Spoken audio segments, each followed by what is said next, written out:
काव्यांश कवि पास द्वारा रचित सबसे खतरनाक शीर्षक से लिया गया है। इसमें कवि ने बताया है कि संसार में अनेक स्थितियां काफी बुरी और खतरनाक होती है। अतः व्यक्ति को संघर्षशील एवं सामाजिक परिवर्तन के लिए सक्रिय रहना जरूरी है। कवि ने लिखा है कि मेहनत की लूट सबसे खतरनाक नहीं होती, पुलिस की मार सबसे खतरनाक नहीं होती, गद्दारी लोभ की मुट्ठी सबसे खतरनाक नहीं होती, बैठे बिठाए पकड़े जाना बुरा तो है, सहमी सी चुप में जकड़े जाना बुरा तो है, पर सबसे खतरनाक नहीं। कपट के सूर में सही होते हुए भी दब जाना बुरा तो है, किसी जुगनू की लो में पड़ना बुरा तो है, मुट्ठियां बींचकर बस वक्त निकाल लेना बुरा तो है, सबसे खतरनाक नहीं होता। नहीं, कवि कहना चाह रहा है कि मेहनत की रूप कि परिश्रम के बदले उसका उचित मूल्य न मिल पाना ये खतरनाक तो होता है, लेकिन कवि ने इसको सबसे खतरनाक नहीं माना है। पुलिस की मार सबसे खतरनाक नहीं होती कि पुलिस की मार पड़ना खतरनाक तो है ऐसा लगता है, लेकिन यह भी सबसे खतरनाक नहीं होती है, क्योंकि इससे भी कुछ बातें और अधिक खतरनाक होती है। गद्दारी करना लोभ लोभ के लिए की मुट्ठी सबसे खतरनाक नहीं होती। देश के खिलाफ गद्दारी करना खतरनाक काम होता है, परंतु यह भी सबसे खतरनाक काम नहीं माना उन्होंने। फिर कहते हैं बैठे बिठाए पकड़े जाना बुरा तो है, सहमी सी जकड़ में चुप में जकड़े जाना बुरा तो है, पर सबसे खतरनाक नहीं। संघर्ष किए बिना ही पुलिस द्वारा पकड़े जाना और बेकसूर को जेल में डाल देना बुरी बात तो है, यानी बैठे बिठाए कोई पकड़ ले बिना किसी संघर्ष। इसी तरह अन्याय के खिलाफ चुपचाप पड़े रहना भी बुरी बात, परंतु इस बात को भी उन्होंने बुरी या सबसे खतरनाक नहीं माना है। कवि आगे लिखते हैं, कपट के शोर में सही होते हुए भी दब जाना बुरा तो है, किसी जुगनू की लो में पड़ना बुरा तो है, मुट्ठियां बीच कर बस वक्त निकाल लेना बुरा तो है, सबसे खतरनाक नहीं है। यानी छल कपट के शोर में सही होते हुए भी कोई व्यक्ति जब जाए अर्थात मौन हो जाए, उसके विरुद्ध आवाज न उठाए, यह बात भी बुरी मान रहे हैं कवि। यानी कपट के शोर में सही होते हुए भी दब जाना बुरा तो माना है कवि ने। फिर कह रहे हैं किसी जुगनू की लो में पड़ना, यानी कोई व्यक्ति जुगनू के प्रकाश में पढ़े लिखे अर्थात असुविधाओं से घिरा रहे, यह बात भी बुरी है। इसके बाद में व्यक्ति यदि अन्याय के विरोध में संघर्ष करना चाहे और वह केवल अपनी मुट्ठियां बींच कर केवल परिवर्तन की बात सोचता रहे, किंतु कर कुछ भी न सके, ये बात बुरी। यानी मुट्ठियां बींच कर बस वक्त निकाल ले, समय निकाल रहा है मुट्ठियां बींच कर, यानी मजबूरी में, वो सबसे खतरनाक। बुरा तो लगता है लेकिन सबसे खतरनाक नहीं होता। लेकिन ये सबसे खतरनाक नहीं है, इनसे भी खतरनाक और परिस्थितियां हैं जिनके दुर्गामी यानी आने वाले समय में देश को नुकसान हो सकता है। आगे वो लिखते हैं, सबसे खतरनाक होता है मुर्दा शांति से भर जाना, न हो तड़प का सब सहन कर जाना, घर से निकलकर काम पर और काम से लौटकर घर आना सबसे खतरनाक है, हमारे सपनों का मर जाना। यानी उनका मानना है कि सबसे खतरनाक होता है मुर्दा शांति से भर जाना, कि मनुष्य के जीवन में सबसे अधिक खतरनाक होता है निष्क्रिय होकर बिना कुछ किए चुपचाप रह जाना, और उसके सामने चाहे कितनी भी बड़ी परेशानी आ जाए उसके लिए बिना व्यग्र यानी भूख के होते हुए उसे चुपचाप सहन कर जाना। तड़प ही नहीं है उसके अंदर, और सब कुछ सहन कर जाना, घर से निकलना काम पर और वापस घर पे चले जाना, कि रोजाना केवल अपने कार्य के लिए घर से निकलना और काम के बाद सीधे ही घर पे आ जाना सबसे खतरनाक, और काम से लौटकर घर आना सबसे खतरनाक है। सबसे खतरनाक है हमारे सपनों का मर जाना। यानी उन्होंने बाद में लिखा है कि हमारे सपने मर जाएं अर्थात हमारी इच्छाएं नष्ट हो जाए, हमारी कल्पनाएं नष्ट हो जाए, सब कुछ नष्ट हो जाए, सबसे खतरनाक उन्होंने उनको माना है। आगे लिखा है कि सबसे खतरनाक वह घड़ी होती है आपकी कलाई में, बस चलती हुई भी जो आपकी निगाह में रुकी हुई है। यानी सबसे खतरनाक दृष्टि भी माना है उन्होंने, दृष्टि वह होती है जो अपनी कलाई पर बंधी घड़ी को चलकर देखकर यानी चलता देखकर भी यह सोचने लगे कि जीवन जो है वो स्थिर है, अर्थात जो मनुष्य नित्य होते भी परिवर्तनों को देखकर भी उन्हें अनदेखा कर दे और उनके अनुसार अपने आप को परिवर्तन न करें, तो ऐसा संघर्ष रहित चिंतन सबसे खतरनाक होता है। यानी आपकी निगाह में वो रुका हुआ है, स्थिर है, समय रुका हुआ है उसके संबंध में।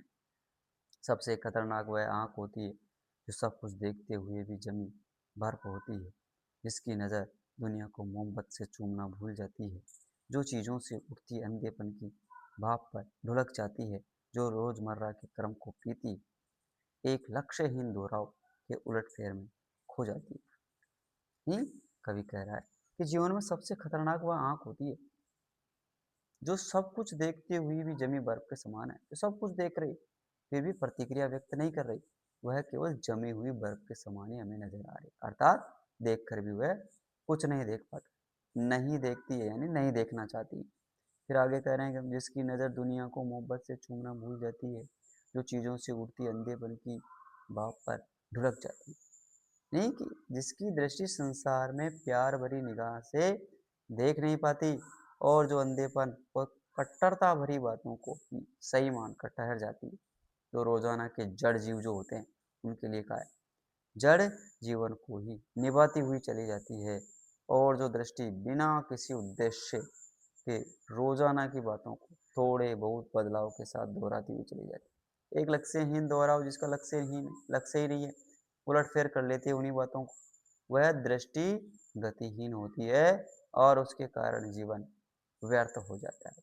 आगे कवि लिखते हैं सबसे खतरनाक वह चांद है जो हर हत्याकांड के बाद वीरान हुए आंगनों में चढ़ता है, पर आपकी आंखों को मिर्ची नहीं लगनी कि मिर्ची की तरह नहीं गड़ता है। सबसे खतरनाक वह गीत होता है आपके कानों तक पहुंचने के लिए जो मरसिए पढ़ाए, मरसिए कहते हैं शोक गीत जो गाए जाते हैं शोक में, आतंकित लोगों के दरवाजों पर जो गुंडे की तरह अकड़ता है। नहीं, सबसे खतरनाक चांद के लिए क्या है कि समाज में आए दिन नरसंहार हत्याकांड होते हैं और घर आंगन वीरान हो जाते हैं। उन वीरान हुए घर आंगनों में चांद की चांदनी रोजाना फैलती है, लेकिन वह चांदनी संवेदनाहीन लोगों की आंखों में मिर्च की तरह नहीं सुखती, क्योंकि चांद लोगों की आस्था और विश्वास का प्रतीक है, इसलिए उसकी चांदनी लोगों को शांति प्रदान करती है। चांद की संवेदनहीनता का पर कोई कुप्रभाव नहीं पड़ता।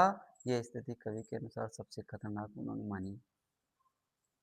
सबसे खतरनाक वह गीत होता है आपके कानों तक पहुंचने के लिए जो मर्सिया पड़ा है, यानी ऐसे हत्याकांड पर लोग दूसरों का ध्यान आकर्षित करने के लिए करुणापूरित स्वर व्यक्त करते हैं, अर्थात मर्सिया गाते हैं, शोक गीत गाते हैं, आतंकित लोगों के दरवाजों पर जो गुंडे की तरह करते हैं, जो डरे हुए लोगों को गुंडों की भांति धमकाते हैं, अर्थात उन्हें भयभीत और लज्जित करते हैं।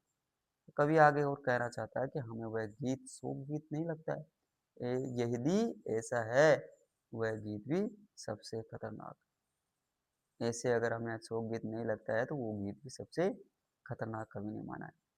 सबसे खतरनाक वह रात होती है जो जिंदा रूह के आसमानों पे ढलती है, जिसमें सिर्फ उल्लू बोलते हैं और हुआ हुआ करते गिदड़ हमेशा के अंधेरे बंद दरवाजे चौखटों पर चिपक जाते हैं। सबसे खतरनाक वह दिन और दिशा होती है जिसमें आत्मा का सूरज डूब जाए, वह सबसे खतरनाक वह दिशा होती है जिसमें आत्मा का सूरज डूब जाए और उसकी मुर्दा धूप का कोई टुकड़ा आपके जिस्म के पूरब में चुभ जाए। मेहनत की लूट सबसे खतरनाक नहीं होती, पुलिस की मार सबसे खतरनाक नहीं होती, गद्दारी लोग की मुट्ठी सबसे खतरनाक नहीं होती।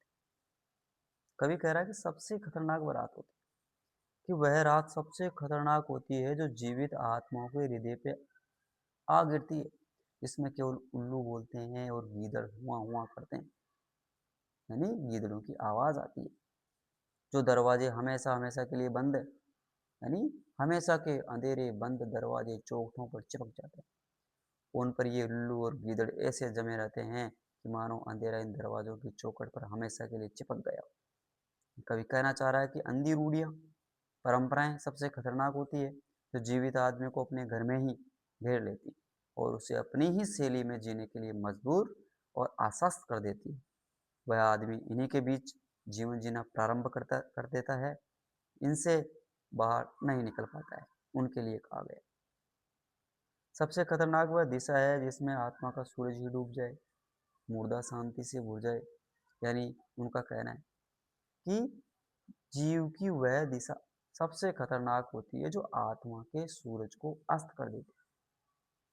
कहने का भाव है कि आत्मा की आवाज को न सुनने वाली सोच सबसे खतरनाक, और उसकी मुर्दा धूप का कोई टुकड़ा आपके जिस्म के पूर्व में चुभ जाए। कि वह सोच सबसे खतरनाक होती है जो मुर्दा सोच की तरह मनुष्य के शरीर में कांच के टुकड़े की तरह चुभती रहती है। कहने का आशय यह है कि वह सोच जो रूढ़ियां एवं परंपराओं से बंधी हुई है, वह मनुष्य के मन में बराबर खसकती रहती है, उसमें नई विचारधारा पनपना नहीं देती। उनके लिए कहा। फिर कवि ने कहा है कि मेहनत की लूट सबसे खतरनाक नहीं होती, पुलिस की मार सबसे खतरनाक नहीं होती, गद्दारी लोभ की मुट्ठी सबसे खतरनाक नहीं। यानी परिश्रम का उचित मूल्य नहीं मिले तो ये सबसे खतरनाक बात नहीं होती। यह भी माना है कि पुलिस की मार पड़ना सबसे खतरनाक नहीं होती, क्योंकि इससे भी कुछ बातें अधिक खतरनाक होती। लोभ में पड़कर देश के खिलाफ गद्दारी करना खतरनाक काम होता है, परंतु यह भी कवि ने सबसे खतरनाक जो काम नहीं माना है।